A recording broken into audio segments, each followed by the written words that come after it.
Hello students, आज हम basic first year का थर्ड पेपर का लास्ट यूनिट देखने वाले हैं।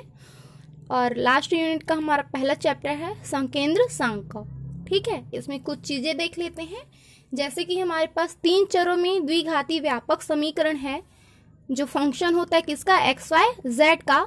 तो वो है हमारे पास A X square plus B Y square plus C Z square plus 2f(yz) plus 2g(zx) plus 2h(xy) plus 2ux plus 2vy plus 2wz plus d is equal to 0। ये इक्वेशन नंबर 1 है।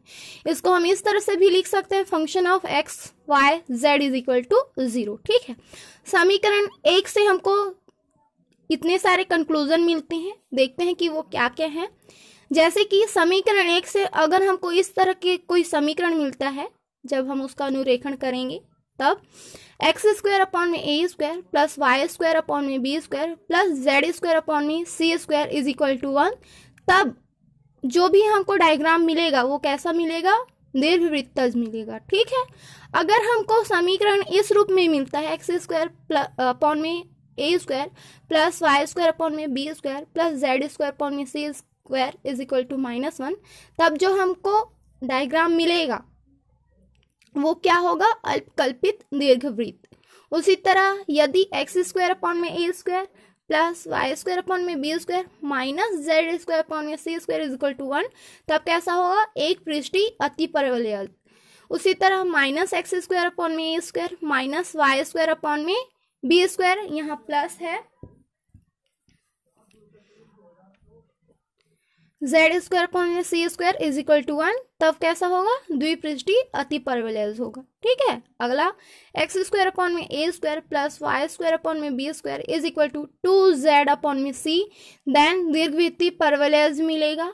उसी तरह एक्स स्क्वायर अपॉन में A square minus Y square upon में B square is equal to 2z upon सी, तो हमको values कैसे मिलेंगी, अतिपरवलयिक परवलय के फॉर्म में मिलेगा। ठीक है, अब आते हैं दूसरे टॉपिक पे, और वो टॉपिक है हमारा स्पर्श रेखाएं और स्पर्श तल, किसके, सांकों की।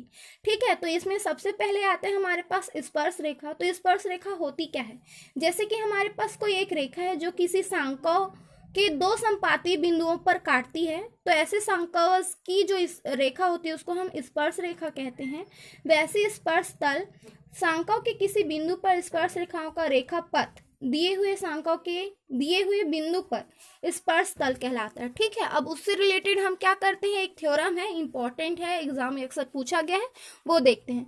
तो थ्योरम क्या कह रहा है, सांकवश के किसी बिंदु पर स्पर्श रेखाओं का रेखापथ ज्ञात कीजिए। ठीक है, या फिर इसी स्टेटमेंट को हम किस तरह से लिख सकते हैं, सांकवश A X square plus B Y square plus C Z square is equal to 1 के बिंदु अल्फा बीटा गैमा पर समतल का समीकरण ज्ञात कीजिए। ठीक है, इसमें आपको सांकों दे दिया गया है, यहाँ पर सिर्फ ये कह दिया गया है कि सांकों के किसी बिंदु पर। ठीक है, तो अगर आप इसके लिए सॉल्व करोगे तो दिया है लिखोगे, अगर इसके लिए सॉल्व करोगे तो माना कि। ठीक है, सपोज माना कि सांकवश का समीकरण है इतना, x square plus B Y square plus C Z square is equal to 1। तो जब हम किसी बिंदु के बारे में बात करते हैं अल्फा बीटा गामा, और ये किसी रेखा से होकर जाती है, तो रेखा का समीकरण हमारे पास इस तरह से आता है। ठीक है, ये सारे इक्वेशंस में यूज होंगे जब भी रेखा का समीकरण पूछेगा तब। तो समीकरण 1 पर अल्फा बीटा गैमा कोई बिंदु स्थित है, ऐसा हम मान लेते हैं। ठीक है, तब अल्फा बीटा गैमा से होकर जाने वाली रेखा का जो समीकरण हमको मिलेगा वो किस तरह से होगा, x माइनस अल्फा अपॉन में l is equal to y minus beta upon में m is equal to z minus gamma upon में n इज इक्वल टू हम क्या मान लेते हैं, r मान लेते हैं। यहाँ से हम x y z की वैल्यूज निकालेंगे, जहां से हमको कुछ ऐसे बिंदु मिलेंगे जो इस अंक को क्या करे, संतुष्ट करे। ठीक है, देन यहाँ से वैल्यूज फाइंड कर रहे हैं, x माइनस अल्फा अपॉन में l is equal to r, then x minus alpha is equal to r l. तो x इज इक्वल टू हमको क्या मिल गया, आर एल प्लस अल्फा। इसी तरह y माइनस बीटा अपॉन में m is equal to r, then y minus beta is equal to r m. तो y की वैल्यू हमको क्या मिल गई, r m plus beta. z minus gamma upon में n is equal to r, then z minus gamma is equal to n r. तो z की value हमको क्या मिल गई, एन आर प्लस गैमा। ठीक है, अतः रेखा 2 पर स्थित कोई बिंदु कौन कौन से हैं?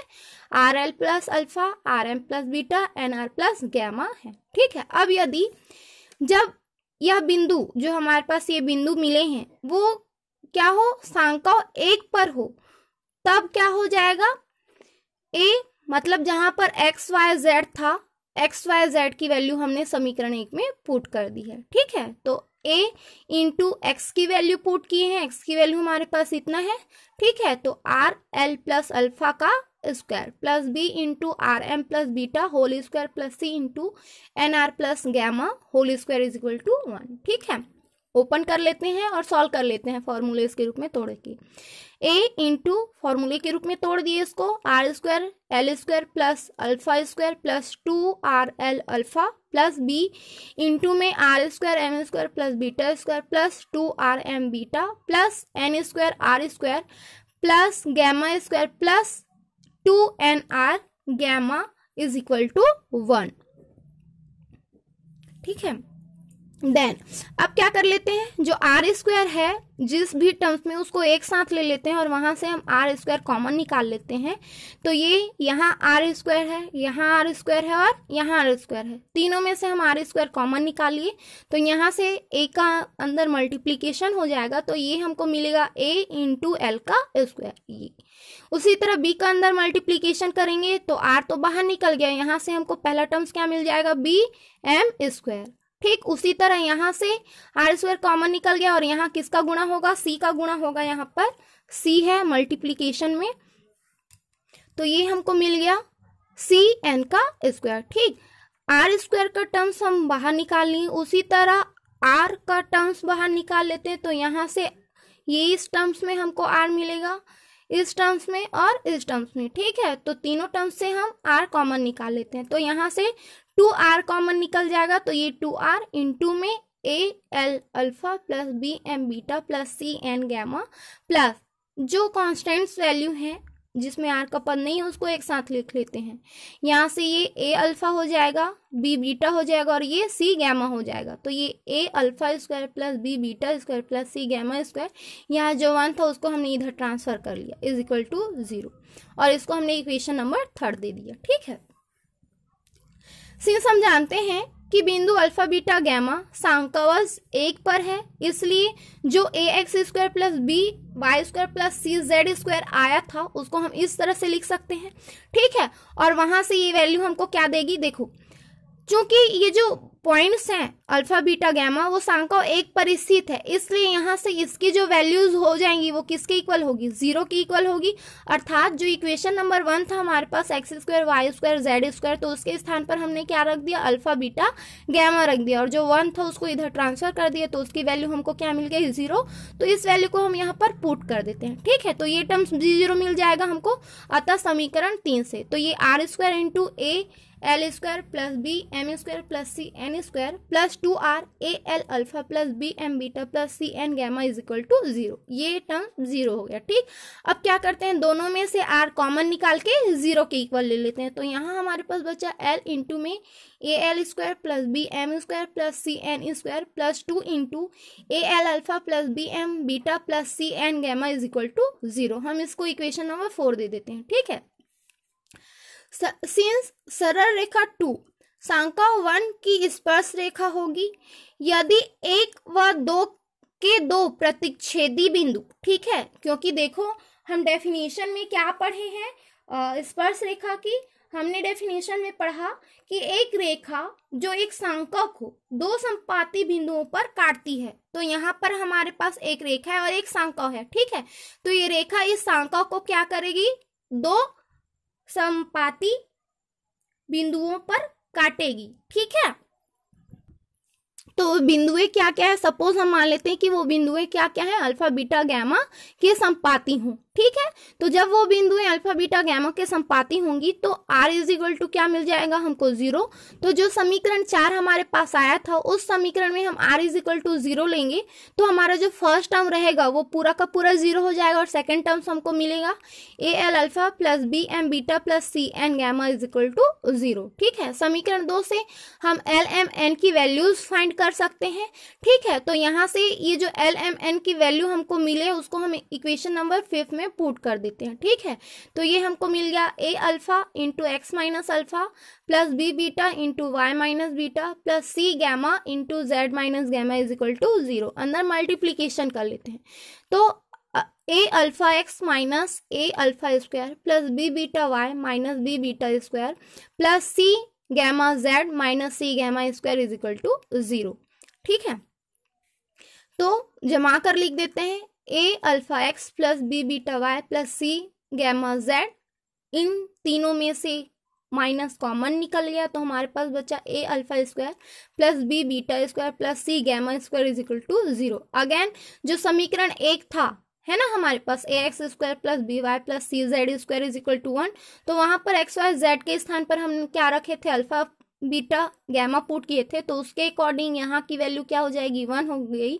तो इस तरह हमको मिल गया A alpha X plus B beta Y plus C gamma Z minus 1 is equal to 0। तो इस तरह हमको मिल गया A alpha X plus B beta Y plus C gamma Z is equal to 1, जो कि क्या है, एक समतल का समीकरण है और यह अभीष्ट रेखा पथ है। मतलब जो इक्वेशन हमको मिला है वो क्या है, रेखा पथ है। ठीक है, अतः हम कह सकते हैं कि सांख्य 1 के बिंदु अल्फा बीटा गैमा पर स्पर्श तल का समीकरण क्या मिल गया हमको, A alpha X plus B beta Y plus C gamma Z is equal to 1। ठीक है, क्वेश्चन सॉल्व कर लेते हैं।